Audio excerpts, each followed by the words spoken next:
I like when I see technology moving forward. Hey guys, welcome back to the Off the Clock Show. Joined again with Sean Gervais from OrbisX CRM, as well as Marshall Hill from the Pints Polishing Podcast, as well as Hyper Clean Car Care Products. How you doing, man? Doing well, Good doing stuff. well. Good as always. Good as always. And it's funny. We were having a quick talk about reducing sugar earlier, and I'm doing the same thing. I'm trying to convince my family. So we have two people in this household. There's ones that prefer Coke and ones that prefer Sprite. And I tried both of the sugar-free options. No, man. I got to be honest. You can hardly tell the difference. I'm telling you. I'm telling you right now. You can hardly tell. And you're disagreeing with me. That's fine. But I'm telling you, they're almost identical. And I mean, it could also be the fact that I mix it with rum. That might. I was going to say, there you go. I was going to say, listen, I can do it if I got whiskey or rum or something, but not just Yeah. a straight Diet Coke or a Zero Coke versus regular Yeah. Coke. No way. No way. Yeah. The Coke Zero is super close, though. The Diet Coke, I can tell a huge difference. But the. Huge. I don't think so. Huge. Huge. Huge. Yeah. Are you one of those ones that can tell the difference between a Pepsi and a Coke? Absolutely. Night and day? Okay, good. No, Way some too people, sugary. Pepsi's way too sugary. One of our favorite places to eat here is called Burger Street. And it's a very, very small, think of like a very small looking coffee shop, but it's made to order burgers. I mean, it's always fresh. It's made to order. Like, oh, it's so good. And their downfall is they have Pepsi products. Way too sugary for, like, yeah. Right. Yeah, it is one of those things, where it's like one or the other. And I think Subway's Pepsi. I think so. I think they're like tied together somehow. People always say Pepsi's not as good as Coke, right? And like most people would always go Coke is so much more known. Everybody knows more about Coke. You know who makes more money, Coke or Pepsi? Oof. Everything in me wants to say Coke. Makes sense, right? But that's why I set it up that way. Yeah. Apparently, PepsiCo owns a lot more things. Damn. So actual PepsiCo, and the company makes a ton more money than Coke. Wow. According to some meme on Facebook. Listen, whatever. Yeah. Fair. But it is amazing how much those companies own that you don't even realize it's and you're like, oh wow, division of Coca-Cola or division of PepsiCo. It's pretty amazing. They've done a good job of spreading out. And it goes back, it's that whole thing though. Once you have distribution, you've got an audience, you've got customers, you can, okay, we're going to pick up this little, company, and then now we acquire all the customers from that sector, and you just spread out, like it's, conglomerates, right? I mean, I don't know how that would relate to a detail company, but, Right. business. It's business. But yeah, so speaking of business, I had an epiphany the other day, and so I was thinking about referrals, and we're relaunching. We have a customer portal right now in OrbisX. We're adding a ton of stuff into it, as well as we've revamped the look and feel of it as well. So it looks sharp. It's so nice, and we've added a lot of stuff in there because usually customers are limited, right? They log in and there's maybe 3 things they can do. We've added a lot of stuff that they can do on their own. So basic management of stuff, like maybe they want to download their receipts. Maybe the guy claims it on his taxes. Who knows? Whatever. Random stuff. But we've also added a lot of things in terms of like their Oh, so when you say customer, you mean like the person that purchased the detail. Exactly. Yeah, exactly. So our customers, I guess. Yeah. So a member of OrbisX will now they can already offer their customers a login portal. Okay, so is it like they can? That's what I was gonna say. It's a website that their customer goes to. Was it is it joebobsdetailing.com/OrbisX or what is it? Yeah, it'll actually be something they can embed right on their website, which is really cool because then someone could be on your website and they could click login, my account. So you don't have to give joebob/OrbisX. You just give joebob.com. Exactly. And then boom, they log in right there, and that's what's perfect about it. And then it'll be branded to their own business and all that stuff as well. And then there's some cool stuff you can do in there. Obvious things like, maybe I'm running a promotion. You could boom. A lot of people want to know, how do I set myself apart? Right there. Yep. Customer login. Everybody's used to a portal. I find portals to be very interesting. I've never been corporate. Portals were way after me in school, so Portals and me we're not on the same decade, I guess, in a sense. Like we're Yeah. not. It's just different But epochs. now that I keep trying to get the missus over to use Portal, so I don't have to be the one that calls. Yeah, I'm exactly. really understanding the need for a portal, and that's cool. A Yeah. customer can just log themselves in on my own website and Yep. handle their own shit. We're off the clock. Exactly. Yeah, Handle yeah. their own stuff. Yep.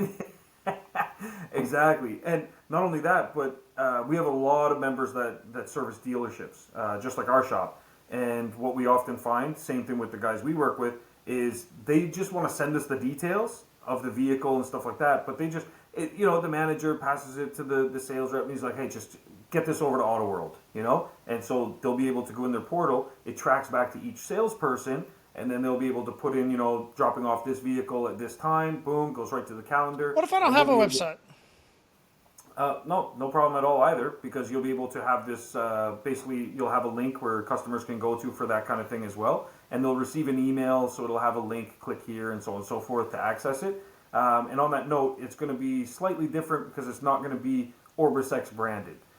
So in this case, it's going to be just we have a special website for it. I don't remember the name off the top of my head, but it's something like My Detailer app or something like that. And they basically go there, they'll be able to log in and then access their stuff, book appointments, pay their bill, which is a very important one, buy gift cards, send gift cards. There's tons of stuff they're able to do in there. And the cool thing too, for multi-car households, they're going to see a list of all their vehicles, and they could be like, oh, I want to book my wife's car. So right next to her vehicle, they could just click book now, and boom, they'll be able to book that one in. And so yeah, it's pretty awesome. And they can join the wait list, like, you name it. So for busier shops, if I'm like, well, if something opens up on Tuesday, could I just, so they can just join the wait list right there. So there's a lot of handy stuff. And from a business perspective, three things I'll say. One, you're going to be able to post promotions in there. And you'll be able to even delegate, post a promotion in the dashboard of all customers that have a vehicle that's 2020 and above or something like that. So you can be very specific with who gets your promotion within their dashboard. But not only that, you'll be able to have them track their reward points and stuff like that right from their dashboard. And the customer will also be able to make introductions for you, which is a big epiphany I had, which was instead of asking people for referrals, it's got my name attached to it. I don't know if I want to give you a referral because Sounds a you worked out well little. for me. Yeah. Yeah, what if it doesn't work out with my buddy and now my buddy's calling me like, hey man, why'd you recommend this person to me? But introductions, I have no problem making an introduction, and then now you guys run with it. If it works out, it works out. If it doesn't, it doesn't. And so that's the route we're going, and I highly recommend. It's a great anyone that's name. asking- It's a Thank great you. name. It Yeah, really is. absolutely. Introductions. Yeah. Yeah. Hey, and what a great way to ask a customer for a referral. Instead of, hey, by the way, and if you know anyone that would love my service, could you give me a referral or something? It's got such a negative thing attached to it. But hey, I know you love this service. Maybe you could introduce me to someone that you think would like the service as well. It takes away the pressure of, I'm going to have my name attached to this, and maybe you're going to be a nut job with them, even though you were good with me. Like, who knows, right? And at the same time, that goes the other way. If I really like my detailer, I might not want to introduce them or make a referral for somebody because he might be a fucking nut job, right? And then I'm going to lose my detailer because he's going to be like, bro, lose my number. Don't even call me again. So, but making an introduction, that's just phase one. It's just an introduction. It's kind of like setting up two friends on a date. I'll make an introduction and you guys go out to the movies, and if it works out, great. Hey, if body starts slapping, listen. Yeah, exactly. Great. Then hey, good introduction, But yeah, so there's going to be a place where they can make introductions and then get rewarded for introductions. And of course, we're going to be integrating ways that they can purchase HyperClean products. They'll be able to recommend HyperClean products, and the business owner at the other end of that, the OrbisX member, will be able to gain and capitalize on those purchases as well as those introductions as well. That's cool. So it's basically a money-making machine for these detailers because you need to have multiple things set up in your business for it to be a business. And one of them that I'm going to dive into later, but I've got 5 P's for everybody, and one of the P's is going to be relating to products. But Before we dive into all that, I have a tendency to do that. Yeah, I want to let everybody. I mean, people really should think about what you just said. And first of all, there's nobody else that's done this type of work for their people. Thank you, Sean. Yeah. Thanks, man. Yeah. You know, Nice, man. Yeah. nobody's done that type of work for others, so needs to be commended. Thanks, man. Seriously, yeah. You know, this is the other part about what we've always used that word community. You and I specifically. You know, I mean, it is about everybody sharing, everybody having a piece. Now, the piece and the size of the piece is based on the work being put in. Yeah. 100%. And for very, very little work, you get a piece. Yeah. Like, very little work, you get a pretty good sized chunk compared to the work that Sean just put in. Yeah, absolutely. Like the amount of hours of coding and everything, and they just get to, I'd like to join I'd like to do this. Jesus. And then the AI is going to take care of everything else. Luna is going to be out there selling for you guys. Like, you got to think, man, that's pretty amazing. Like, and here's the thing too. I think part of the reason why a lot of people have gravitated to OrbisX and to myself and to our whole community here is that they realize community is that I make the same more or less regardless of the features I add in, right? Meaning that, let's say I looked at it and I was like, I think it's pretty much perfect right now. And then I just stopped innovating and stopped making new stuff and new ways for you guys to use features and make more money. The membership fees aren't going up. So I'm putting in all this extra effort because I'm more invested in your long-term success, which also means OrbisX's long-term success, sure. But a lot of times I find that companies, we'll add that to the roadmap. And then they do get to that roadmap, but with that roadmap, and then 6 months later also comes what? A price increase. Oh yeah. Oh, now you want to, if you want those features, no problem, but it's going to be, in this year. Exactly. Stuff like that. And sure, we do have add-ons too, but they're usually cost-based ones. So like our email marketing stuff, we pay per emails. So we charge per emails. It's simple. Now, that's only if you're doing bulk email, because usually that's high volume, but we cover the cost for the other ones. But by and large, everything's just added on in there for you, And so, like, I've been working around the clock on this new customer hub, for example. And so with that, it just shows up one day. You're like, holy shit, I have a whole new way to satisfy my customers and create an exceptional customer experience. And I have a way that I could just tap in and have the system just do sales for me. That's amazing. And I have a new way for my customer to make introductions instead of scary referrals.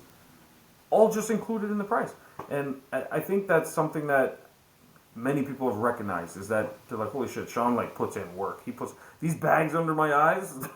That's what they're for, making you guys money. That's what they're from. That's the direct result. But I enjoy it. I love what I do. It benefits my shop as well, of course. But yeah, I think it's important. Businesses need to have these certain tools.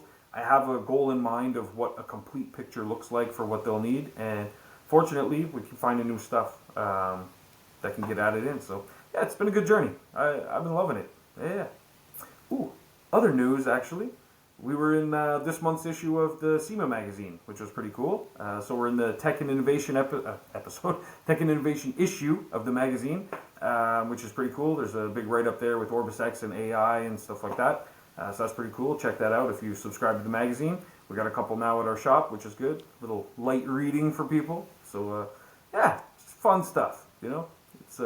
It's I guess, I don't know. I'm proud to see how far OrbisX has come from the days that I posted some screenshots and people were like, nah, there's already the industry has already the CRMs it needs. It doesn't need anybody else, this and that, and to see that we've been able to convert, thousands of members and change lives has been amazing. So, yeah. So, cheers to the community, and thanks for the recognition and appreciation. Yeah, absolutely. And if anyone's wondering, for my trophy, it's SHAWN. No, I'm just kidding. I only had to say that twice now today. I said I wanted a trophy. I helped my daughter with her grade 5 homework yesterday. She was doing decimals and stuff, so I helped her with it. And then I'm driving her home, and I'm with my wife, and she says, Daddy, the teacher said you were right. Decimals are basically just like fractions. And I was like, thanks, babes. I said, I want a trophy, though, because I'm acing grade 5 math. And my wife misheard me, and she said, you got a trophy for grade 5 math? And I was like, no, babe, I'm not talking about when I was in grade 5. I'm saying today. Oh, man. Anyway, but yeah, so that's kind of what's new and exciting and coming up in OrbisX, which is awesome.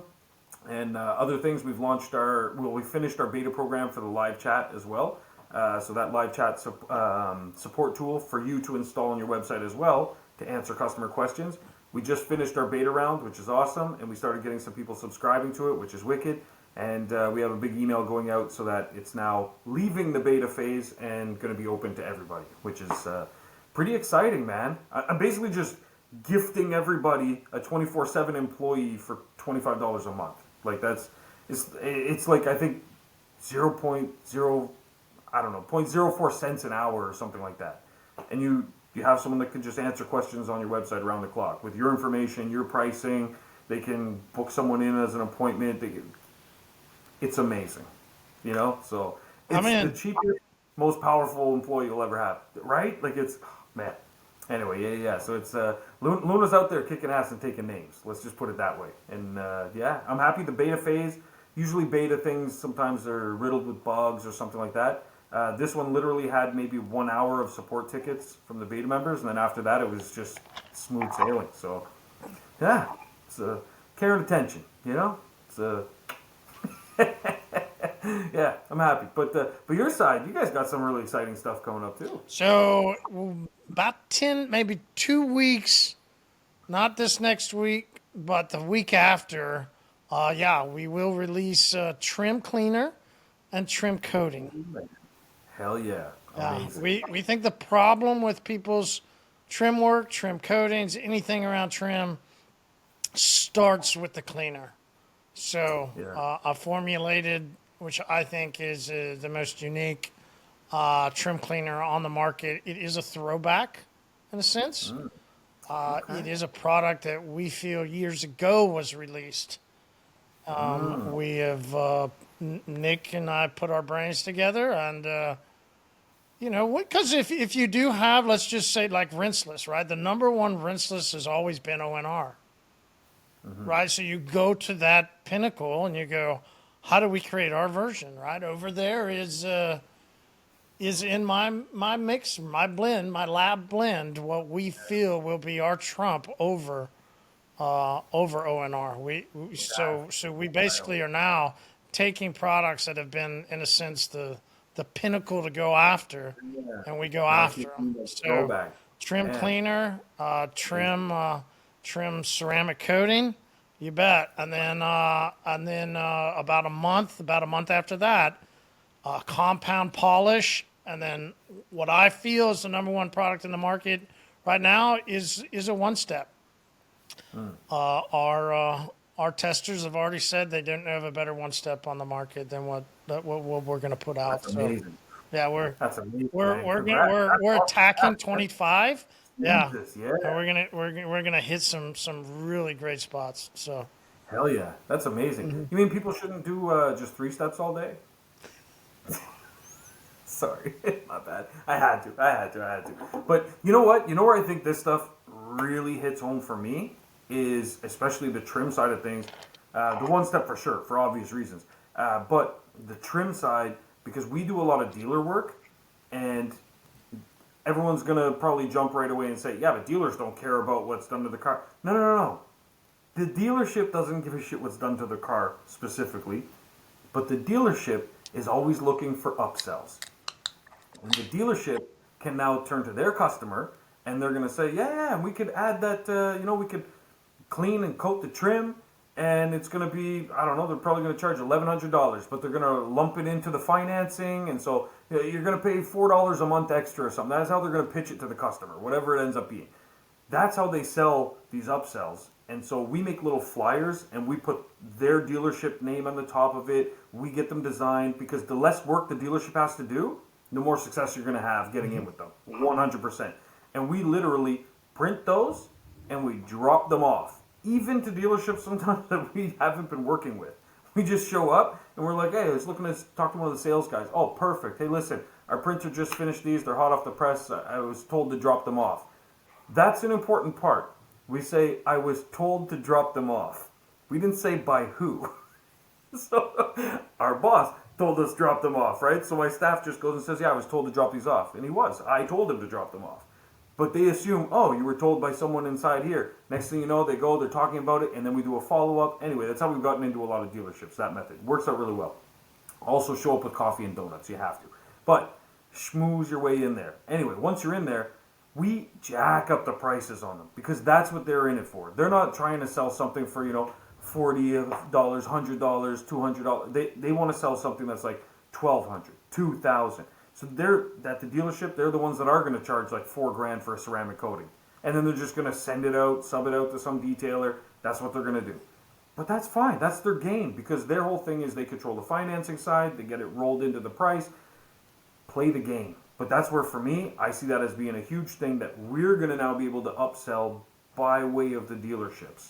So I don't know. That's how we do things, but maybe it's different region to region. But I tell you, dealership work, that's the thing I love about it. I let them, they've got sales guys, they're hungry, that's what they do. They don't make very much by selling the actual car itself. Like, it's amazing. Even there's a Lambo dealership, well, they don't make much selling those cars. You would think, like, oh, they're selling a, $400,000 Huracan. No. The salesman's not making like $15,000 or something on that sale. He's getting like $500, $800. Like, he's not getting too much off that deal. Where he's going to make is when he sells all the extras, everything that's not included in the base package, right? And so for them, they love this kind of stuff, and they are actually open to working more with people than people give the dealerships credit for. But that being said, even with your regular customers, these are going to be huge upsells for them. Really easy to show the benefits of something like that. The trim is something clearly visible. They see it every day. It's, man, these are phenomenal things you're doing there. You're doing God's work, I think. I am a registered minister, so I mean, take that for what it is. But yeah, and the one step too, that's amazing. But what an interesting thing though. Everyone's always looking for ways to innovate, and sometimes, yeah, looking back, taking a look at something and being like, okay, if we can, like, that's been the go-to. If we improve upon that, you've literally just opened up a whole new market. But at the same time, tackling into an existing market, right? So it's like there's already people that are familiar with that, so the value is going to be more evident to them. I assume the sales process will be a little bit easier too. So that's, yeah, you're like, we'll see. It's gonna be, yeah. Well, now with the new videos you guys are doing, the email campaigns, I get them all. So it's, yeah, you guys are crushing it, So yeah, hats off to the people working behind the scenes too. Nick does a great job, doesn't he? Yeah. Big time. And so, yeah, man, that's exciting. This is the thing I love about the new year in terms of the first quarter in comparison. I know a lot of people get jazzed up for like New Year's Day and the resolutions and what it's going to be. For me, it's the first quarter. It's seeing how you're going to start the year running, right? That's what I don't know, I get amped up for it. For me, it's the planning. It's the days and the weeks and the hours of sitting down, strategizing. But it's all for this moment there, isn't it? This is the start. I opened our episode yesterday with, gentlemen, start your engines, right? Like, yeah. It's the start of the season. It is. I mean, literally like a week and a half ago, it was 20 degrees. Then it got to 40, and then we went straight up to 60 to 70. I mean, we're here, Season's ready. Let's go. That's all right. Yeah. It's the fruit is now ready to be plucked. It truly is, and that's where you can see the difference. I don't know about you, but aside from like all the negative political stuff going on in the world right now and posts and stuff, I'm actually seeing a lot more positive posts lately. People are excited, I think, and maybe I'm just seeing certain posts because of the algorithm. I'm not sure, but I'm seeing a lot more excitement, which is bound to happen, right? There's fresh meat for the kill, But it is a nice change of pace, I'll say, from the winter blues that a lot of people seem to be having, So me, I get amped up when not not so much when the season starts, but for me it's the it's almost like the thunder before the actual lightning and stuff. That's the part that gets me excited because we start thinking of new stuff we can try so that when boom, boom, boom, it's busy, we're implementing these things, and that's where we get the fastest kind of like A/B testing underway. So, like for example, this whole thing we're going to do now with introductions instead of referrals.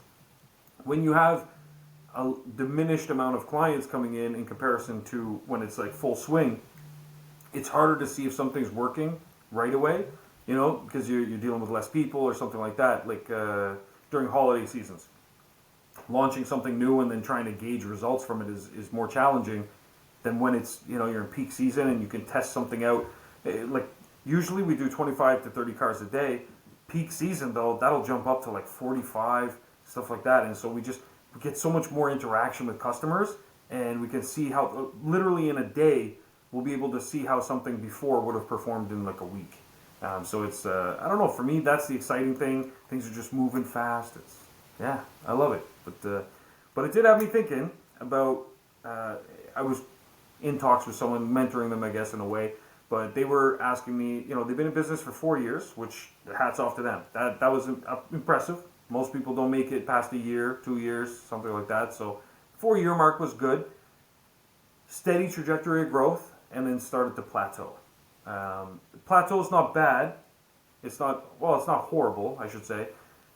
But he was missing the growth. He was missing the, I feel like I'm just stagnant. I want to keep. How many years did you say in business? 4 years. Yeah. So started in Corona. Yeah. We gotta acknowledge that for a moment. That's a very good point. In the 100%. peak of everybody wanting to clean cars, you gotta acknowledge. 100%, because the environment was perfect for anybody to grow, right? And so literally, anybody that goes, I've been in business in the past 5 years, you just understand it's been a different environment than the past. The past 3 years after that were massive than we thought. Yeah. The years prior to 2017 were like, this is the climb up. So just imagine, okay, cool, we got a plateau. People are saying plateau. Cool, because we were like this as an industry out of Corona. Like, so many people suffered out of Corona, which is a big why I was going, which we joke, right? There's a guy who was a trainer in California saying, go for a hike. And we were out going, no, go to the front lines. Go make yourself essential. Don't pull back. Like, it's the best time now because they're the first time people actually begin to clean things. Now, no. I joked with my wife the other day. We made it real quick. We were trying to go grab some stuff from Sam's. Now, they don't even give you the wet wipes. There's a paper towel. If you want to wipe your cart down with a paper towel. Like, it went from sanitizing everything to you sanitizing to a wet wipe to a paper towel, and pretty soon they'll take that off also. Completely away, exactly. Well, it's funny you say that. I filled up my truck the other day, and I'm at the gas station, and next to every pump, they had like little, sanitizer thing. Gone. They're all empty now, but not only that, they look filthy. Mm-hmm. Like, even if you refilled it, I wouldn't want to touch it. Like, they look disgusting. I'll share with you. I go to therapy for my spinal stenosis twice a week. No more. No more do they clean anything. And I joke with them all the time. Can we go back to Corona, please? Y'all used to clean off stuff. Like, exactly. No, it's a mess. It's true. People have really stepped off the gas and you're absolutely right. Corona happened, and it wasn't like a steady incline. It was like 0 to 60. It just straight up. You had to and clean so things. A lot of people have started then. So if you started your business in the moment where people were cleaning things abnormally more than in the past, you just got to recognize that. You came in at a very peak time. Not bad. I'm not saying just understand your moment. Yeah, 100%. And it's funny you say that because the first thing I talked to him about, so I broke down this thing, the 5 P's to him, and the first P was you got to learn how to pitch. And I broke that down to him. I said, well, hit me with your sales pitch. Like I call you up and I say, hey, yeah, I was just looking around, shopping for some detail and pricing, seeing what it costs to get my car detailed, this and that. And he said, well, usually I just kind of just tell them what we offer. I said, so you just read a menu to them? Like, what do you mean? And he said, well, yeah, because they called me. They know what they're looking for. Essentially, they want their car detailed. And I was like, no. They're calling you, but so I can really appreciate his honesty, though. Yeah, yeah, 100%. And he said it's because his business just grew so much from people that just called and knew what they wanted, and they just said, yeah, I just need this done. And he was like, okay. So he said he was more in the customer service versus sales business. And I said, that's where you're inside wrong. Sales versus outside sales. Yeah. Yeah, exactly. Yep. You're just feeding calls. So easy. Yeah. Oh yeah. So easy. I'm just feeding calls. Like, we got some calling. Too much to do. Exactly. Yeah. He said just as his business started to kind of plateau, he was one of the ones that was thinking. He's like, I think I might stop doing interiors. And he said, because I get to pick and choose the work I want now. And so he's like, I think I'm going to stop doing that. And as he said, it was like a month later, things just dried up. And he's like, I don't know what happened. Him and I ended up talking. And the first thing I said is, you get back to doing interiors, like tomorrow. Like, number one. Number two, you got to learn how to pitch. You got to learn how to sell. Now, the reason I said to him pitch is because when someone's calling you, if you don't feel comfortable doing outbound sales right now, you got to get comfortable with that. But if you don't right now, at the very least, when someone does call you, you're not just reading a menu. You're not just saying, oh yeah, well we offer this and we offer that and we offer this and we offer that. I said, you're doing it the wrong way. You might be offering him 50 things he doesn't even want or need. Why don't you spend some time finding out what he's looking for, why his reason he's getting the detail. Just converse with them a little bit, try and find some common ground, something that you guys have in common, you can talk about, chit chat, find out a little bit about the vehicle, the household, how they use their vehicle, like why is this important to him? And the minute you address that, that's where you're golden. And I said, people aren't calling you because they want a detail, they're calling for some other reason, and usually it's like the convenience of it, or they've got a trip coming up, or they just have got a problem. Yeah, exactly. And so by going through that process and learning how to pitch, so I said, like, what you got to do is role play. And I said, you got to just like choose someone and call them and just practice your pitch. Someone that's going to be honest with you. Someone that's going to, and do that to get more comfortable. Start there. Or Right. did you not ever write your stuff down? Oh, I videotape myself actually. Okay, well, Yeah, videotape. There's one that if you don't have somebody, that's even if you don't have somebody, or if you're not even. Yeah. I wasn't even comfortable enough trying to pitch to somebody else, like that, like you're saying, like a friend or something. I love that you bring this up because I had to go into. Not only you had to learn how to pitch to customers, but then at a point in my career, I had to learn how to go pitch to dealerships like you were talking before. Yeah. I had this crazy notion that I was going to be able to sell financial products too. So then I had to learn how to go pitch finance departments. Yeah. Jeez. I was wearing multiple different clothes at different times throughout the day. The clothes that I detailed in, the clothes that I would go pitch the products to in the back, and then a lot of times I'd have to throw something else on to go into the finance department. Yeah, absolutely. Because you can't just show up there looking like a detailer. Oh, you better not. The detailer is a redheaded stepchild. It's Annie of the dealership. It is what it is. That's what I always called it. The detailers are the Annies. They are the redheaded stepchilds of a dealership. It is what it is. Like, it's not my opinion, so don't get me wrong. It's not my opinion. Yeah. I just call it like I see it. It just is what it is, exactly. If it's got stripes, it's probably a zebra. Like, it's, you know what I mean? But that's so true. And that's a good point, I'm going to have a follow-up call with him anyways. But the pitching part of the process, as weird as this is, so when I used to practice pitching, when I was learning sales in the beginning, I used to videotape myself, but not only that, but I would mentally put myself there. Even if I was doing like There stuff you on the go. phone, I would get up. I'm staying home all day. I'm going to be on the phone, but I would put on a dress shirt, put on a tie. It just put me, I was in the, it's like, I don't know, getting ready for war almost, you know? Like you got to put on the full attire. You got to, People might you get a little. I mean, I'm with you. know, okay, fair. I'm with you. I mean, I'm with you, right? The same as Yeah. let's walk through because some people might got a little bit of, but it's a little out of bounds there, Sean. I'm not going to start playing dress up in my Fair. apartment. Like, I would, but yeah. If I want to be if I don't want to I'm play dress up, it is a good idea to put yourself in that bike. If you don't want to, at least write them down. And what the write down is the questions, because in any pitch, anytime pitch, when we said earlier, I go, problems like you and I have said this. Anytime you're going to sell somebody something, you have to lead them down a sales pitch, is what he's saying. The best way to pitch is like this slide going down from their problem. Find their biggest problem. So your question needs to be about their problems. You know their problems because you talk to your customers. So just write down some of the things you think, and just your first question, write it down, what you think.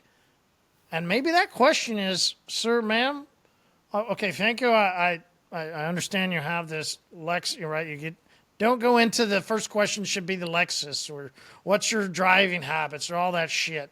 No, you got to get to the problem. So, sir, ma'am, thank you for calling me, or ma'am, I'm calling you because either way, hey, listen, when you're driving your vehicle and you're seeing, or hey, when you walk out from the golf course, hey, when you leave your home, hey, when you leave your office, when you're walking to your car, what do you see? What would you really love to have better? Yeah. It's true, yeah. It's funny you mention that too, because the guys that say they're getting out of interiors, the reason it infuriates me is because I'm like, the guy that owns the car is going to spend most of his time behind the wheel, inside the car. And you want to take that out of the equation is crazy. And listen, I get it. Not everybody likes doing interiors. That's where just hire someone that just does the interiors for you.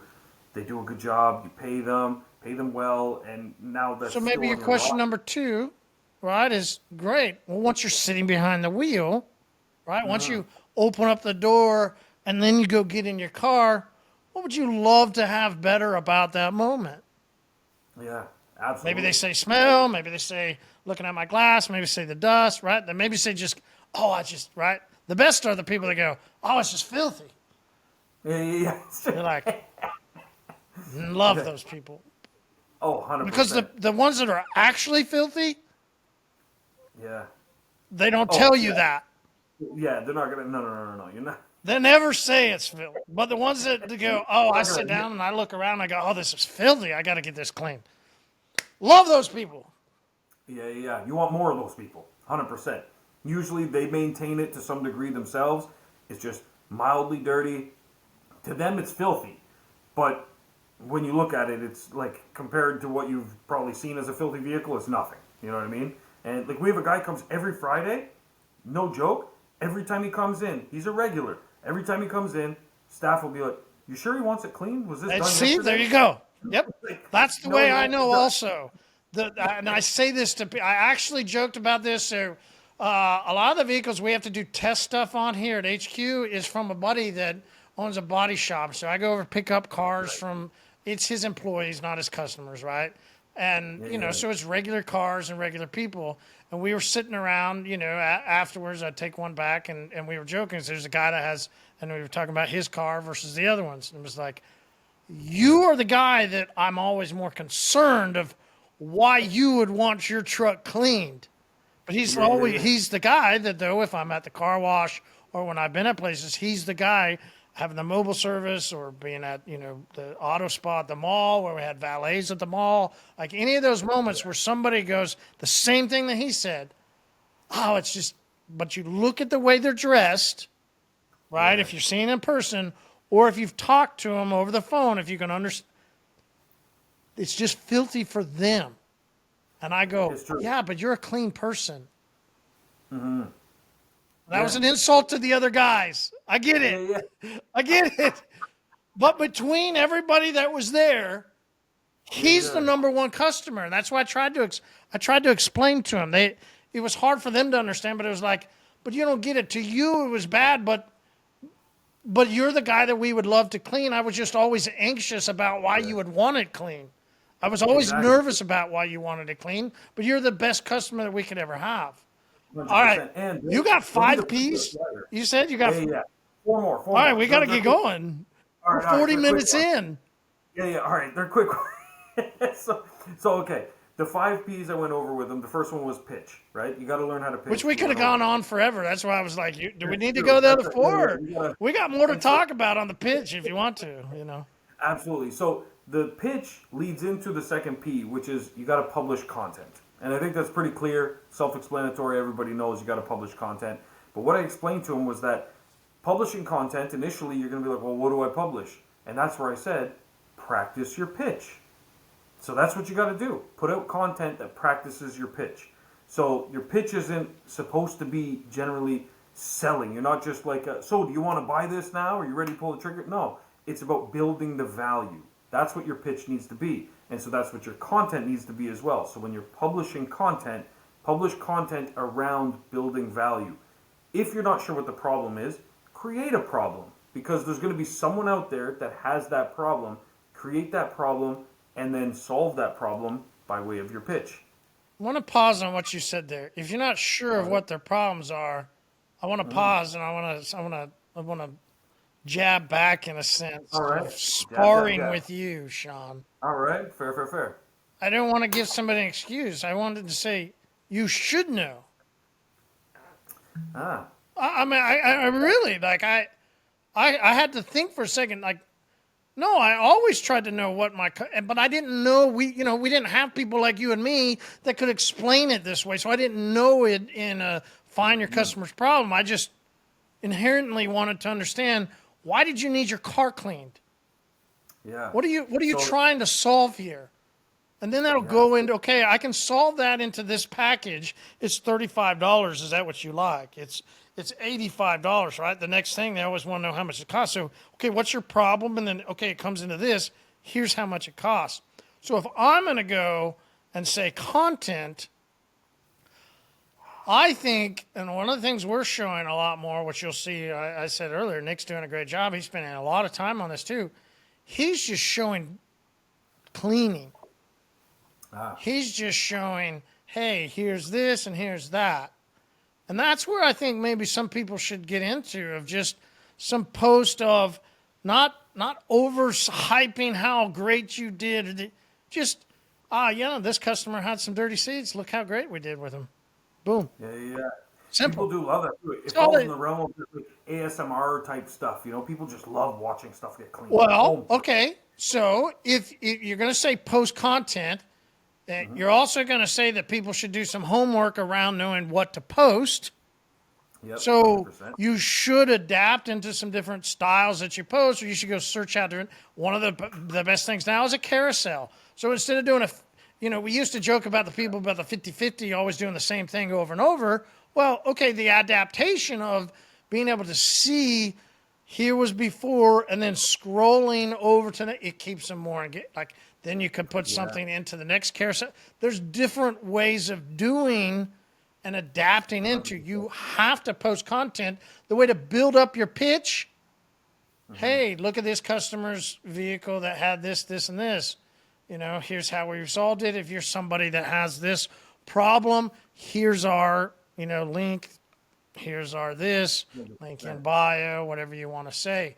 I would love for somebody to make a video, thinking of content creation, do a video of something about, this guy hitting picking up his ball out of the 18th green. Congratulations, great, thanks guys. And then that's a great moment, isn't it? But isn't it better when you walk out to this and it shows his, it not Lambo, but shows his. I don't know, his Range Rover. Yeah. Just, and it's just some cool shots, and it had nothing to do with you doing the work. It was yeah. letting somebody see something cool moment in golf and then going, wouldn't you love to walk out to this?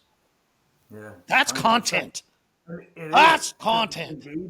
It's engaging, and it gets the point across. Of what you know, if you look at big brands, like a lot of car commercials, for example, a lot of car commercials don't focus so much on the features or what the car is. It focuses on some family going Red on a Bull. road trip. Dad has to solve some problem or something, spending some time with the kids, Red and then Bull. the whole What does Red Red Bull Bull. tell you about drinking energy drinks? Nothing. Yeah, nothing. They fly around in crazy stuff. I watch them on my Instagram, right? Like jumping over planes. Can we do this? What does that have to do Yeah, with it's energy true. drinks? Nothing. I saw a wicked one recently. Actually, it was a guy. They had, I don't know, it was like a big pool or a lake that they had made. It was a lake. It wasn't like a pool, but it was just manicured, and it was a bunch of snow jumps. I guess I think there's a name for them, like luges or something. I don't know. There was like jumps, and they had a guy on a snowboard, and he was going over it. And the whole time, I'm like biting my nails because I'm like, if this guy messes up once, he's in that water, and that water's probably freezing. He made it to the end, and then you just see like But the here's Red one Bull come beer, across. alcohol. Oh, beer is a You great one. can't Yeah, yeah. actually say and show. I love the latest of Bud Light with. Have you seen it with Post Malone and then that guy from tire show that's out recently? And Post Malone keeps trying to drink, and he's like, "No, man, you can't drink the beer. We're Yeah, on yeah. we're on television. You can't do it." On Like, television, yeah, you can't actually. Yeah, I haven't seen that one, oh, but it's hilarious. yeah, The beer commercials, I think, are the absolute number one yeah, because yeah. they can't actually tell you to do what they want you to tell you to do. It's true. They You have so just many have to go restrictions. get into the moment and be with them. Like It's true. the Yeah, drive, the sitting in the car, looking out to have clean glass instead of dirty glass, right? Like, yeah, that's true. And see, but that all goes down to the pitch. Is that's your pitch? That's what you're really pitching. You're not pitching. Oh well, yeah, we have the diamond package. Like the customer doesn't give a shit what it's called. They're not buying the diamond package. They're buying the result. And so focusing on that result, that's what you start showing in your content. And so when you publish content, and I was trying to explain to him as well, hopefully he got it, is that content comes in a lot of forms. There's the content we're talking about right now where it's like social media stuff, things like that. There's also content that's different too, where it could be just a text message you shoot somebody. And that could be a mass text that you send out to them, things like that. But content comes in a lot of different ways. And when you're dealing with Facebook, for example, you have some limitations on like who's going to see it. If I pay for it, even I have to choose demographics. Where does it go? I can't guarantee a certain someone's going to see it. But if you're using OrbisX, you can target your exact customers, your exact list, so you can go back to those past customers or your leads that are coming in, and you can target them with one of those videos where you've got that golf shot and then go out to the clean car. Shoot that off to them. And so that's why you should be tagging your leads and your customers when they come in. If you know the guy likes golf, if you know he likes this, that, tag him as golf. Now when you put something like that together, choose golf as the tag when you're sending out that bulk message, and Luna's going to just fire that off to them. It's a smaller group, but a more effective group for that love it. message, right? So that's where that P comes in. All right, 2 P's Moving down. on. Yeah. We So, got 3 P's to go. all right. So third P, very simple but very effective.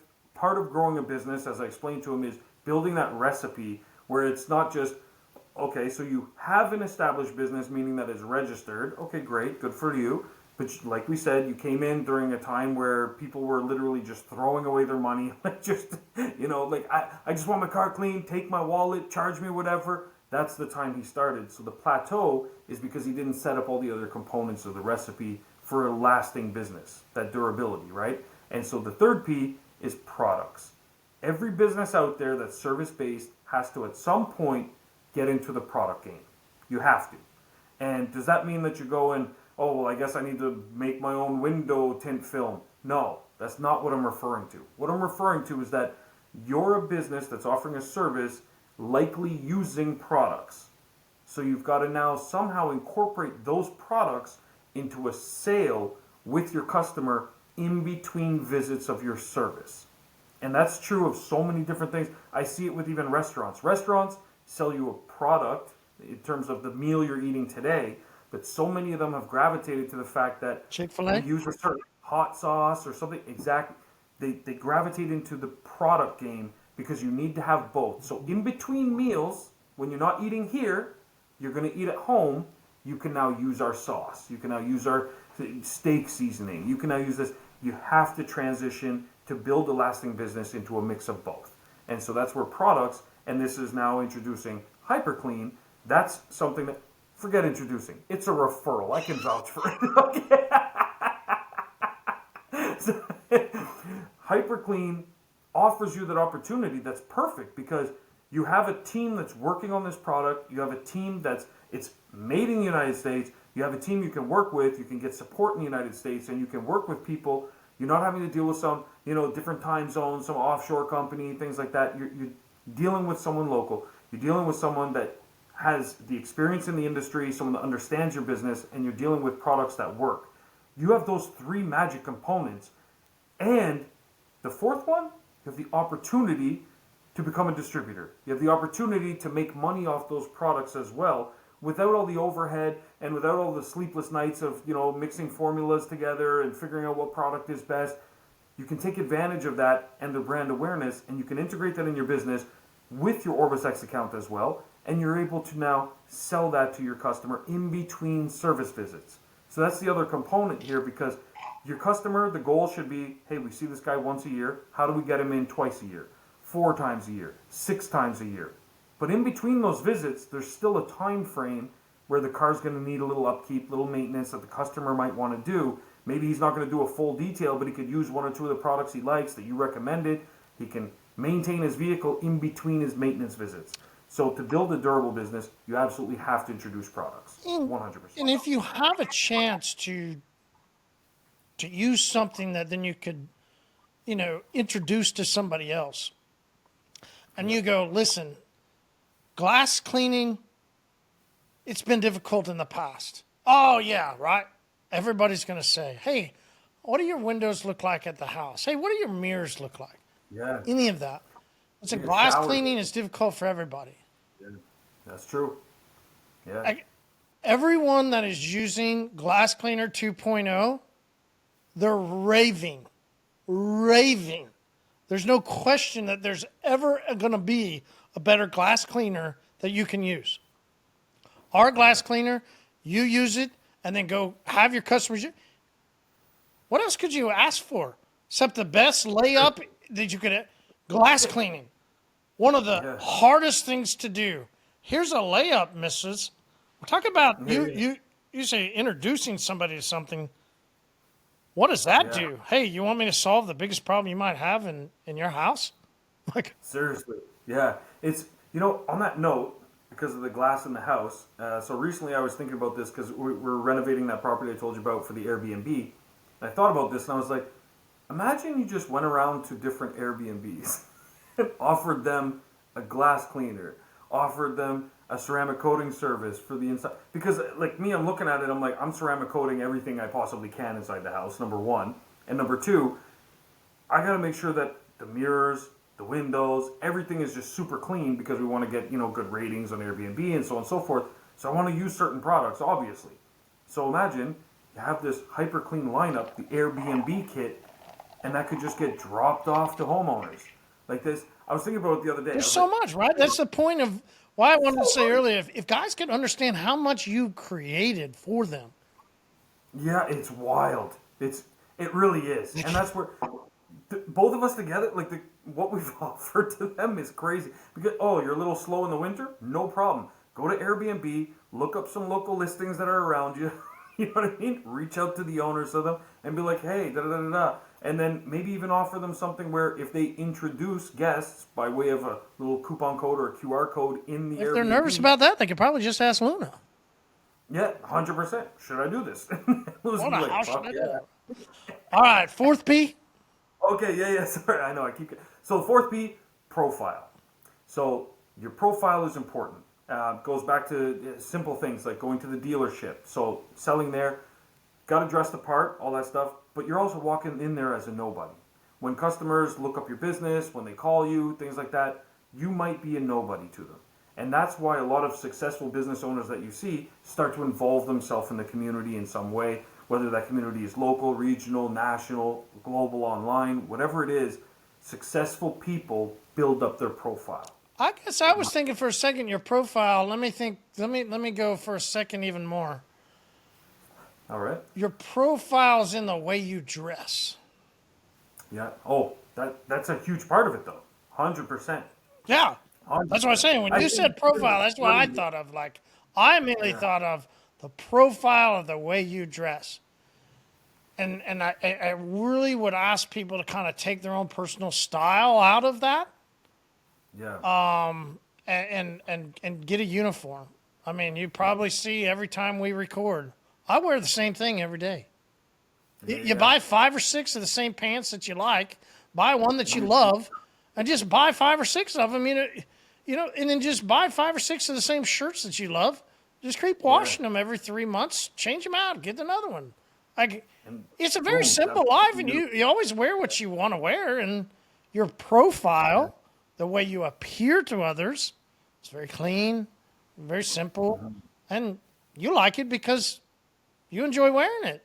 You could go to any type of, Sean probably could do it for you guys, or you could go to any other place online and get simple shirts made that just spend the money and just get the shirts, like get the profile. The number one thing that helped me definitely stand out as a mobile detailer is having everybody wear a shirt, a uniform, having everybody wear the same colored pants or shorts, whatever. Like, seems simple. And they're not crazy expensive. They're so cheap nowadays. Like we get our guys polos, and it's the same thing. And even the guys that we think will never interact with the customer because they're working in the back, the guys never get seen. There's the occasional time where the customer showed up early. He really needs to go. We're not quite finished XYZ, but he needs his vehicle. They pull the car out, but when they get out of the car, they step out. They've got Auto World on the left chest, and they've got Auto World across the back. Simple little things like that go a long way. And I will say this too. If you plan on doing some outbound sales stuff, get business cards. Obviously, it's part of the whole look. But get some plastic cards and get a lanyard and get your face on it and stuff like that with your company name on it. There's something about when people see it, it's just a little more official. Like it's part of the whole package. We do that, so even like our front desk, when someone's coming out to grab someone's keys or something like that, they've got a lanyard on and they've got the ID card with their face on it, stuff like that. Puts people's mind at ease, but also it just creates that, I don't know, it's that little extra that shows that, like, oh, this is a legit company. Like, this is a real operation. They've got ID cards for their staff, things like that. That kind of stuff helps a lot, we found. But I think, too, your profile, it extends beyond that to the point that a big under-tapped resource, I'll say, is your local news channels. Your local news channels are always looking for a local story. Always, always, always, always. Do a lot of people watch it? Not necessarily. Not like they used to, okay? Their viewership's gone down, let's just say.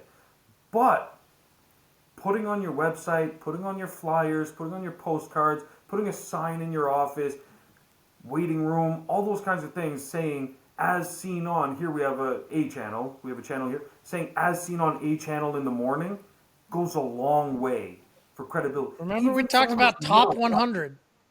Top 100, yeah. Right, it's just enough. Right? As seen on, your point, as seen on TV, great. Oh, you were on TV? Awesome, I'm in. Oh my God. Yeah, exactly. Goes a long way, and you'll never know when the right person might tune into that or happen to be watching it in a dentist office, or who knows. It can go a long way. It costs you nothing.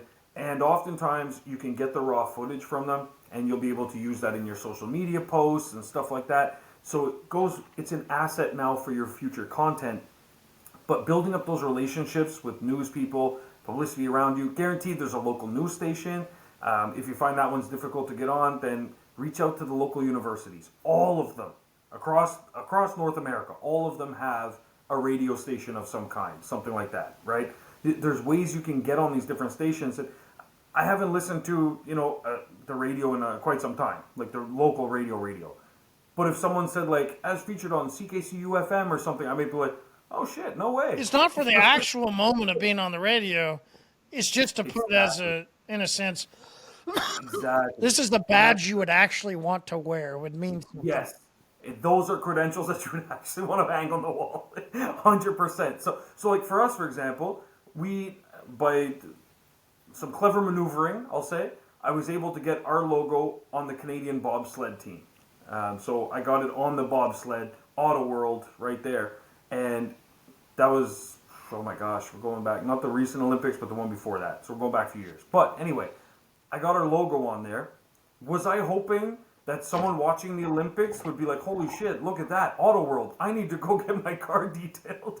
No, that wasn't what it was about. It was about building our profile. Mm-hmm. So now we have a big thing in our waiting room, and we post it online frequently, things like that. Anytime there's like Olympic news or there's something coming up, we revisit that from years ago, and we say, oh, this takes me back to when Auto World was featured on the bobsled. We could use that for the next 50 years. Mm-hmm. You know what I mean? It doesn't matter. It was part of just building that social trust that's out there, because we are living in a trust deficit economy right now, where people they're doing a lot more information and research, and they're trusting less because they've been lied to or this and that. There's a lot of stuff going on. They're right trusting now. Us to get to that fifth P. I know what. Yeah. Fair. All right.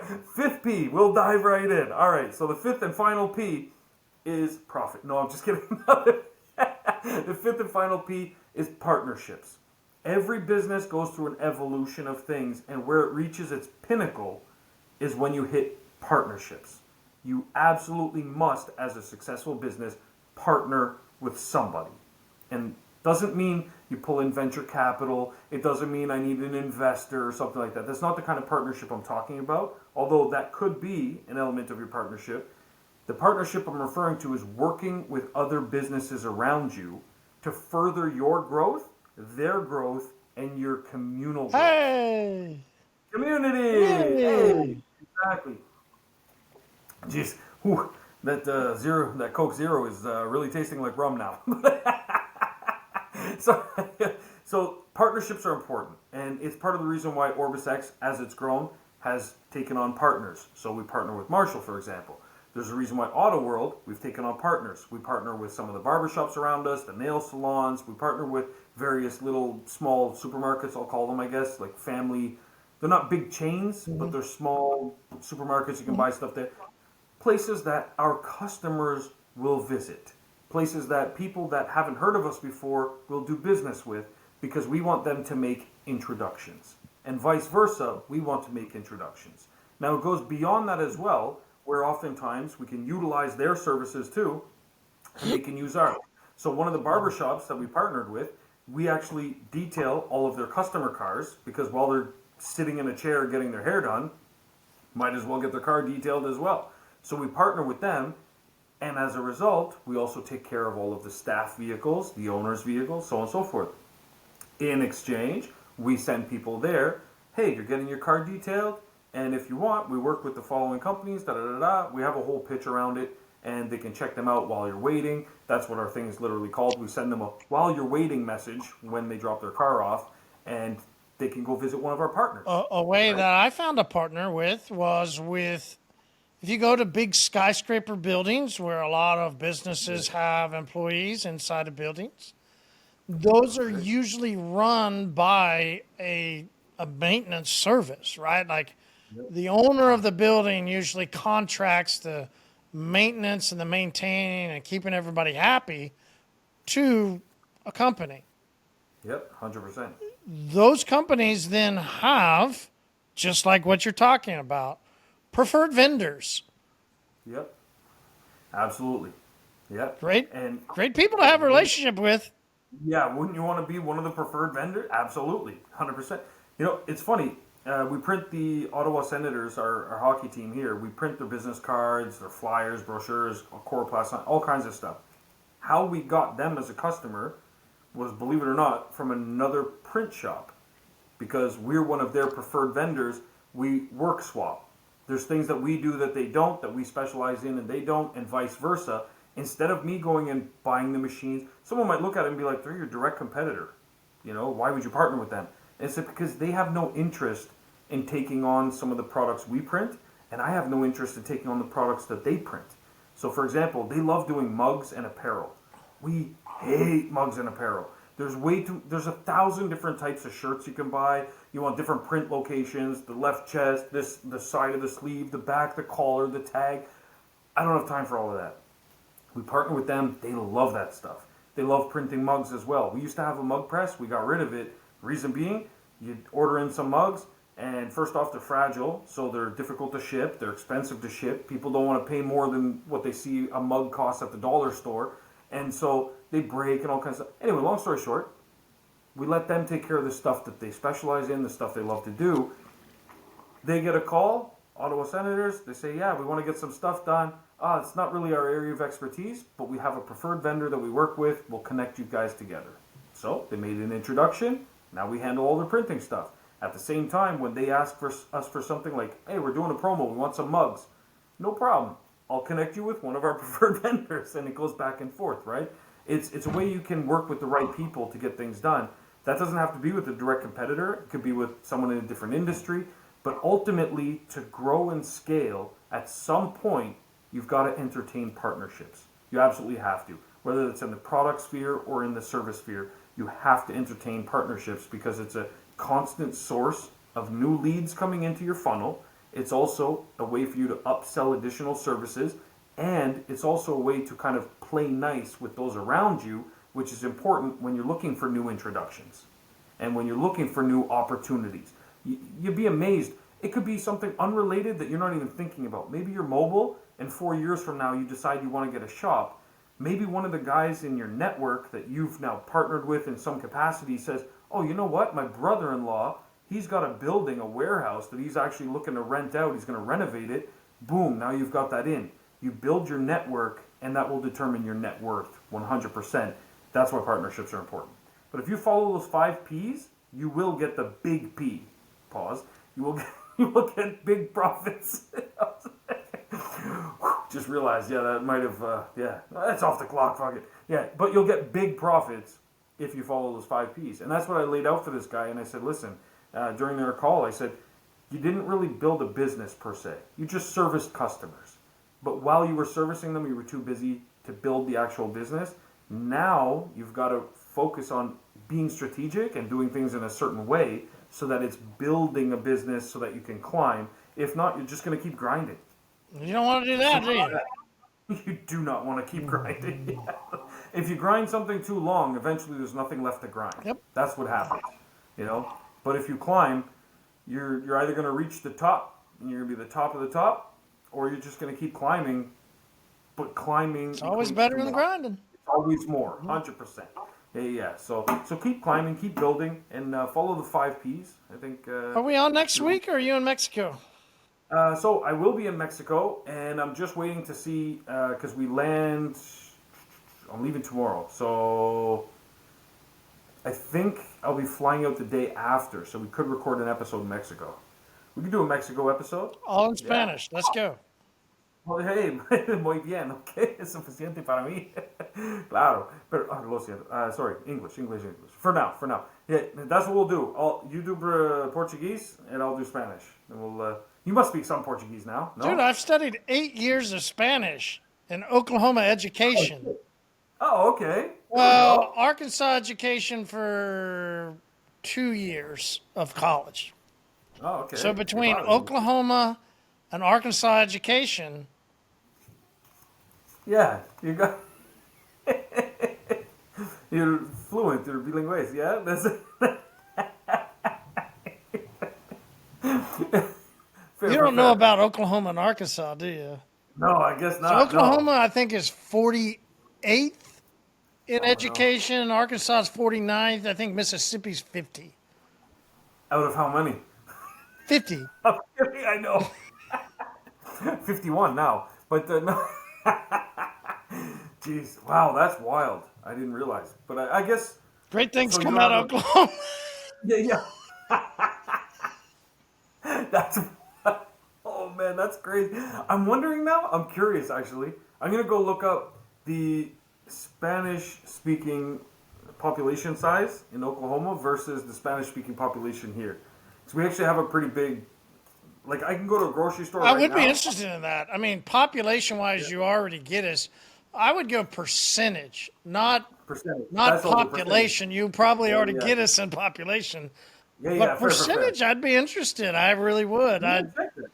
I'm gonna check that. That would be interesting. Yeah. An interesting thing though, like our city here, I think there's 2 official languages, and I think there's 25 unofficial ones, and I think there's 80 or more spoken here. Yeah, like actively, like communities. But you have to think though, government town, we have all the embassies. They're all here. So there's a lot of families that come in, stuff like that. Like here, you'll get a lot of people that don't speak English. So they're like just not at all. So our staff, about I think 80% of our staff speak French, because French seemed to be the commonality actually. Usually it's English will be the commonality, and so at least everyone knows a little English. For us, it's the opposite. It's French, and then most of our staff speak Arabic as well, and then Spanish. So it's that's another plus that helps us. Compared to a lot of our competitors, they're English only. So sometimes we get a lot of people just because their advertising's in like 4 or 5 different languages. So it's little things like that. I mean, there's no excuse nowadays. ChatGPT.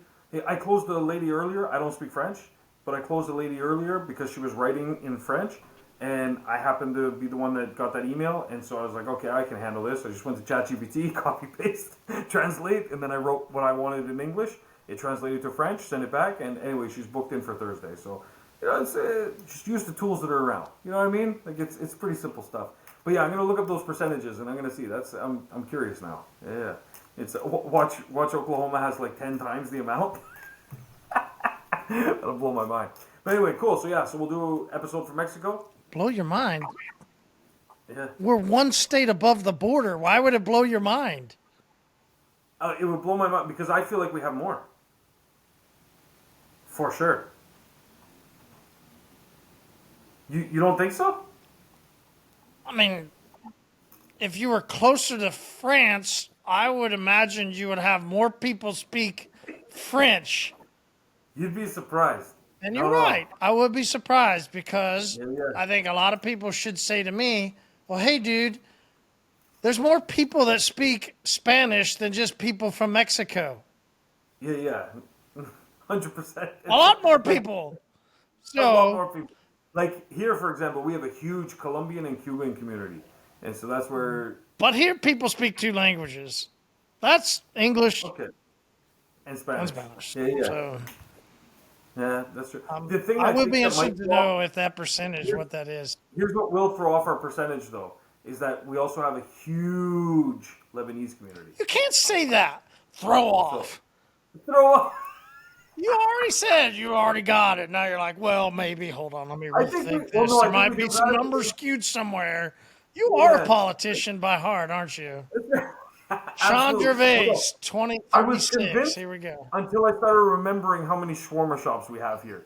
And then I started to get worried about the numbers. I was like, wait a minute. Bingo. That's why I was like, I'll take it. Percentage, not numbers, but percentage. Yeah, I'll take it. I'm going to go 36 for us. Yeah? Okay. For us, I'm going to go factoring in all the other languages, percentage-wise, I'm going to say, honestly, it's probably 18. 18. We're probably at 18. Yeah, I'm probably high on the 36, but I'm going to stick with it. If I take out, although there's a lot of like my business partner's family, they speak Spanish as well as Arabic. So I wonder, you know what? It might be higher than I think. Actually, there might be, I guess people have to stay tuned to find out, huh?